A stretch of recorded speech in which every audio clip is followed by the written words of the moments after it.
सबसे पहले मेरे सादर प्रणाम दगड़ियों सेवा सोनी सब कभी रहो और कंचन आप लोग सब बड़ा वाला ठीक ठाक वाला मैं ठीक ठाक हूँ। और अभी मैं बैठी थी अपने घर पर बस।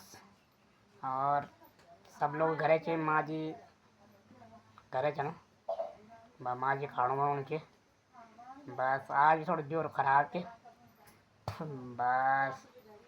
और क्या बताऊँ अपनी बात है बस घर पर बैठे क्या करना मैं सवेरे उठ दो बैठूँ एक जगह पर बैठे रह दो बाहर भीतर तो मैं थोड़ा थोड़ा ज्ञान दो पर इनकी मतलब जन बरका लगे तो तब निजे तो ना तो बैठे मैं भीतर आई तुम दिख दिलाने वाला मैं एक जगह पर वीडियो बना दो है ना बस।